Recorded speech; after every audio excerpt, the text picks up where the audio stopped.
సృష్టి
రాష్ట్రంలోని సౌరాష్ట్ర తీరాన అరేబియా సముద్ర కెరటాల సాక్షిగా వెలిసిన సోమనాథ్ ఆలయం ద్వాదశ జ్యోతిర్లింగాల్లో మొట్టమొదటిదే.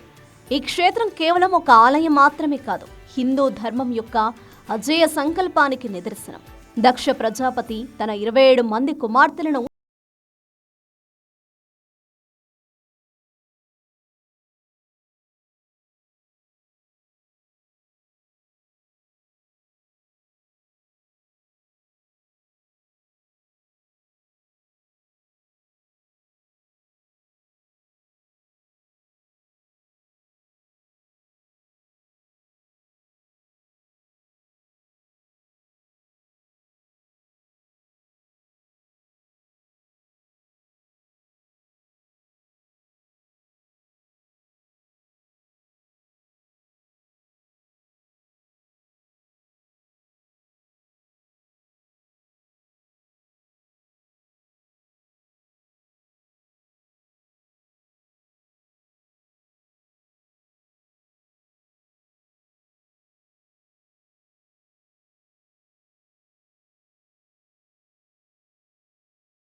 లో జ్యోతిర్లింగం అష్టాదశ శక్తిపీఠం కొలువై ఉండడం, శివపార్వతుల కుమారులైన వినాయకుడు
అధిపతి మృత్యుంజయ స్వరూపుడు ఆ మహాకాళేశ్వరుడు.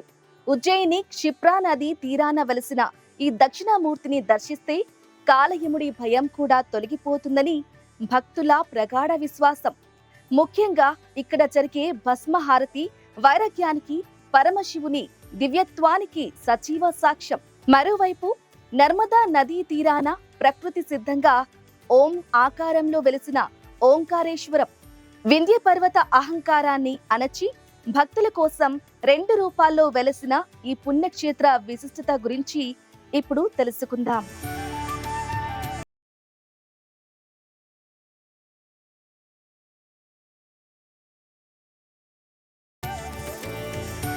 మధ్యప్రదేశ్ రాష్ట్రంలోని క్షిప్రా నది తీరంలో వెలిసిన ఉజ్జయిని ఆధ్యాత్మికంగా భారతదేశపు నాభి వంటిది.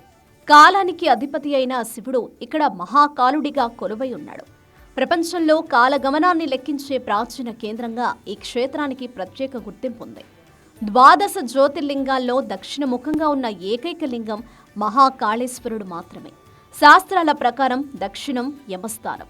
అకాల మరణం పొందేవారు యమపురికి వెడతారని, కానీ మహాకాలుడిని సేవించేవారికి సాక్షాత్తు ఆ కాలయముడు కూడా భయపడతాడని పురాణాలు చెప్తున్నాయి. అందుకే ఈ స్వామిని మృత్యుంజయ స్వరూపంగా ఆరాధిస్తారు. ఉజ్జయిని అనగానే గుర్తొచ్చేది భస్మహారతి. ప్రతిరోజు బ్రహ్మ ముహూర్తంలో శ్మశానం నుండి తెచ్చిన తాజా విభూతితో స్వామికి అభిషేకం చేస్తారు. దేహం అనేది ఏదో ఒక రోజు బూడిద కాక తప్పదు అనే సత్యాన్ని, వైరాగ్యాన్ని ఈ హారతి బోధిస్తుంది. భస్మంతో అలంకరించబడిన ఆ మహాశివుడిని దర్శించుకోవడం జన్మ జన్మల పుణ్యఫలమని భక్తుల నమ్మకం. పూర్వం అవంతికాపురిగా పిలువబడే ఈ నగరం విద్యకు నిలయం. సాక్షాత్తు శ్రీకృష్ణుడు, బలరాముడు, సందీపని మహర్షి ఆశ్రమంలో చదువుకున్నది ఇక్కడే. ఆధ్యాత్మికంగానే కాకుండా జ్యోతిష శాస్త్ర ప్రకారం కూడా ఉజ్జయిని అత్యంత శక్తివంతమైన కేంద్రం.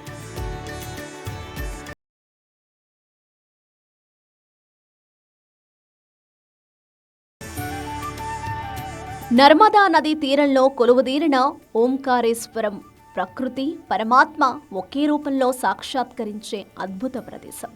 ఇక్కడ నర్మదా నది ఒక ద్వీపాన్ని చుట్టి ప్రవహిస్తుంది. ఆ ద్వీపాన్ని ఆకాశం నుంచి చూస్తే హిందూ ధర్మానికి మూలమైన ఓం ఆకారంలో కనిపిస్తుంది. అందుకే దీనిని ఓంకార క్షేత్రం అంటారు. ఒకసారి నారద మహర్షి వింధ్య పర్వతం దగ్గరకు వెళ్ళి మేరు పర్వతం నీకంటే ఎత్తుగా పెరిగిపోతుందని చెబుతాడు. దాంతో వింధ్య పర్వతం తన అహంకారాన్ని వీడి శివుని అనుగ్రహం కోసం ఇక్కడ మట్టితో పార్థివ లింగాన్ని ప్రతిష్ఠించి కఠోర తపస్సు చేసింది. శివుడు ప్రసన్నుడై అక్కడే లింగ రూపంలో స్థిరపడ్డాడని పురాణాలు చెబుతున్నాయి. ఇక్కడ శివుడు 2 రూపాల్లో పూజలందుకుంటాడు. ద్వీపం మీద ఉండే ప్రధాన లింగం ఓంకారేశ్వరుడు. నర్మదా నదికి అవతలి ఒడ్డున ఉండే లింగం మమలేశ్వరుడు. ఈ 2 లింగాలు నిజానికి ఒకటేనని, ఈ రెండింటినీ దర్శించుకుంటేనే ఓంకారేశ్వర యాత్ర సంపూర్ణమవుతుందని భక్తుల విశ్వాసం.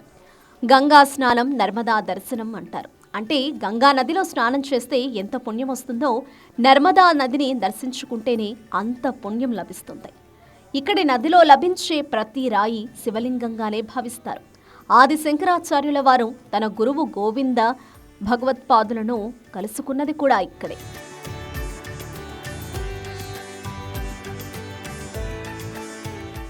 హిమగిరిల వడిలో 11,000 అడుగుల ఎత్తున వెలసిన కేదార్నాథ్ దివ్యలీల గురించి వింటే ఎవరైనా ఆశ్చర్యపోవాల్సిందే.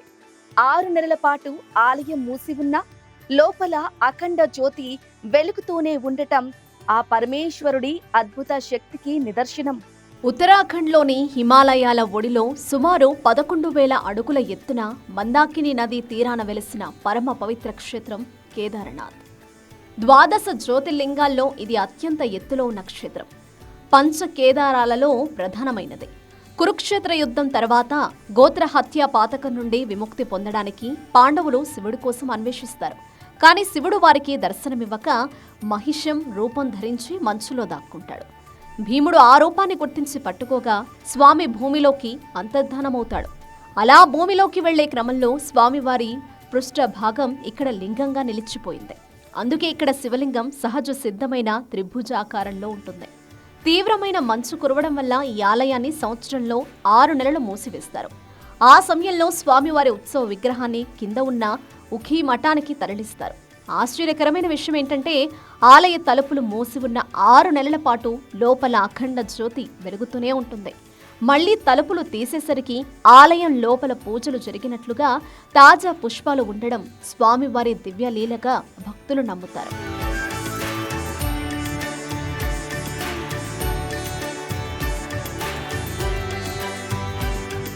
మహారాష్ట్రలోని పూణే సమీపంలో సహ్యాద్రి పర్వత శ్రేణుల మధ్య దట్టమైన అరణ్యాల నడుమ వెలసిన క్షేత్రం భీమశంకర్. ఇది భీమా నదికి జన్మస్థలం. పురాణాల ప్రకారం కుంభకర్ణుడి కుమారుడైన భీముడనే రాక్షసుడు తన శక్తులతో లోకాలని పీడిస్తుంటాడు.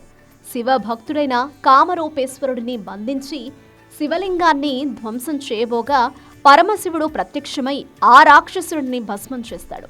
భక్తుల కోరిక మేరకు స్వామి అక్కడ జ్యోతిలింగ రూపంలో వెలిశాడు.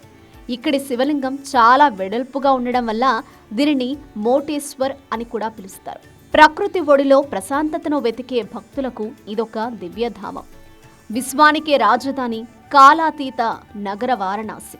గంగా నది తీరాన వెలసిన ఈ నగరం శివుడి త్రిశూలంపై నిలిచి ఉందని, ప్రళయ కాలంలో కూడా దీనికి వినాశనం ఉండదని ప్రతీతి. అందుకే దీనిని అవిముక్త క్షేత్రం అంటారు. ఇక్కడ శివుడు విశ్వానికి అధిపతిగా, మోక్షాన్ని ప్రసాదించే తారక మంత్రాన్ని ఉపదేశించే తండ్రిగా కొలువై ఉన్నాడు. కాశ్యంతో మరణాన్ముక్తి అని పెద్దలు చెప్తారు. అంటే కాశీలో మరణిస్తే పునర్జన్మ ఉండదని అర్థం. ఇక్కడ స్వామివారితో పాటు అన్నపూర్ణాదేవి కొలువై ఉండడం విశేషం.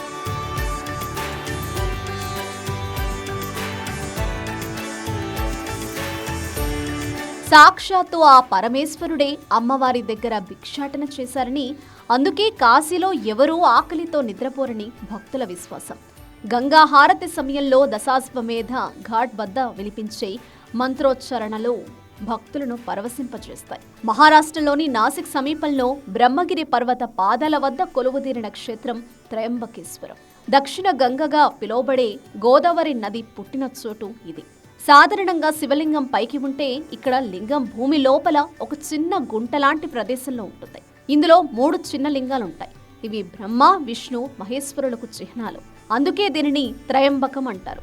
గౌతమ మహర్షి అహల్యాదేవితో కలిసి ఇక్కడ తపస్సు చేసి తనపై ఉన్న గోహత్యా పాతకాన్ని తొలగించుకోవడానికి గంగను భువికి రప్పించారు.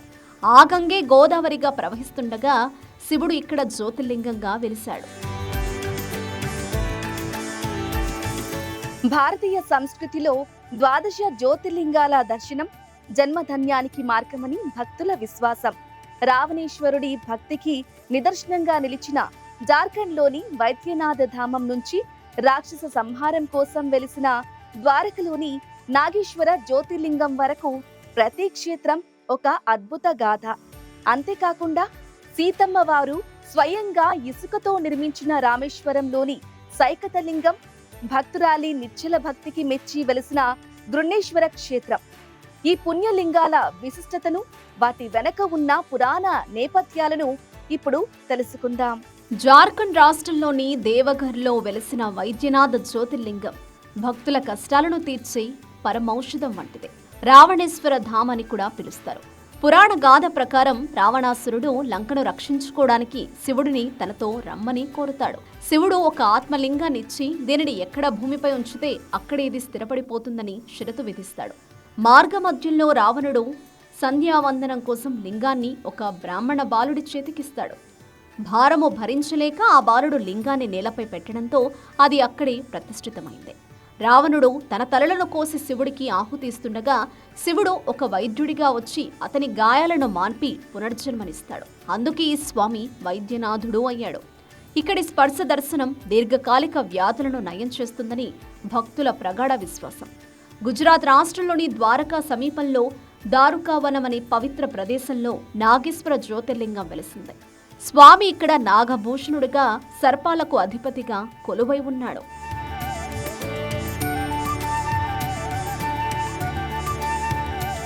దారకుడు అనే రాక్షసుడు శివభక్తుడైన సుప్రియను, ఆమె అనుచరులను బంధించి చిత్రహింసలకు గురి చేస్తాడు. ఆ చెరసాలలో ఉన్నప్పుడు సుప్రియ శివనామస్మరణతో అందరినీ చైతన్యపరుస్తుంది. భక్తురాలి పిలుపుకు మెచ్చిన పరమశివుడు ఒక దివ్య తేజస్సుతో ఆవిర్భవించి రాక్షసుడిని సంహరించి నాగేశ్వరుడిగా అక్కడే వెలిశాడు. నాగేశం దారుకావని అని పిలువబడే ఈ స్వామిని దర్శిస్తే నాగదోషాలు, కాలసర్ప దోషాలు మరియు జాతకంలోని గ్రహ దోషాలన్నీ తొలగిపోయి మానసిక ధైర్యం లభిస్తుంది. తమిళనాడులోని సముద్ర తీరాన వెలసిన రామేశ్వరం 12 జ్యోతిర్లింగాల్లో అత్యంత దక్షిణాన ఉన్న క్షేత్రం. ఇది రామాయణ మహాకావ్యంతో ముడిపడి ఉన్న అద్భుత తీర్థం. రావణ సంహారం తర్వాత రాముడు బ్రహ్మహత్య పాతకం నుండి విముక్తి పొందాలని భావిస్తాడు. హనుమంతుడు కైలాసం నుండి లింగాన్ని తీసుకురావడానికి వెళ్ళగా ఆలస్యమవడంతో సీతమ్మ వారు సముద్ర తీరంలోని ఇసుకతో స్వయంగా సైకత లింగాన్ని రూపొందిస్తుంది. రాముడు ప్రతిష్ఠించిన ఈ లింగమే రామేశ్వరుడు. కాశీ యాత్ర చేసిన వారు రామేశ్వర దర్శనం చేసుకుంటేనే యాత్ర సంపూర్ణమవుతుంది. ఇక్కడి 22 పవిత్ర తీర్థాలలో స్నానం చేయడం వల్ల పాప ప్రక్షాళన జరుగుతుందని భక్తులు నమ్ముతారు. రాముడికి శివుడికి ఉన్న అవినావభావ సంబంధానికి ఈ క్షేత్రం ఒక నిదర్శనం. మహారాష్ట్రలోని ఎల్లోరా గుహలకు సమీపంలో వెలిసిన గృణేశ్వర ఆలయం 12 జ్యోతిర్లింగాల్లో చివరిది. అత్యంత మనోహరమైన శిల్పకళతో అలరారే ఈ ఆలయం భక్తికి లొంగే పరమాత్మను సూచిస్తుంది. ఘూష్మా అనే భక్తురాలు ప్రతిరోజు శివలింగాన్ని పూజించి దగ్గరలోని చెరువులో నిమజ్జనం చేసేది. ఆమె భక్తిని చూసి అసూయ చెందిన ఆమె సవతి తల్లి ఘూష్మా కుమారుడిని చంపి అదే చెరువులో పడేస్తుంది. అయినా ఘూష్మా చలించకుండా శివ ధ్యానం కొనసాగిస్తుంది. ఆమె నిశ్చల భక్తికి మెచ్చిన పరమశివుడు ఆమె కుమారుణ్ణి పునర్జీవింపచేసి ఆమె కోరిక మేరకు ఆమె పేరు మీదుగా గృణేశ్వరుడుగా అక్కడ వెలిశాడు. ఈ క్షేత్రం గృహస్థులకు సుఖశాంతులను, సంతాన ప్రాప్తిని కలిగిస్తుందని ప్రతీతి. సౌరాష్ట్ర నుండి గృణేశ్వరం వరకు ఆ 12 వెలుగు రేఖలు మన భరత భూమికి ఆధ్యాత్మిక రక్షణ కవచాలు. శివరాత్రి రోజున ఈ 12 జ్యోతిర్లింగాలను స్మరించుకున్నా, వాటి గాథలను విన్నా ఆ పరమేశ్వరుడి కృప లభిస్తుందని భక్తుల నమ్మకం. అజ్ఞానమనే నిద్రను వీడి జ్ఞానమనే మెలకువలో ఆ ఈశ్వరుణ్ణి దర్శించుకుందాం. ఓం నమః శివాయ.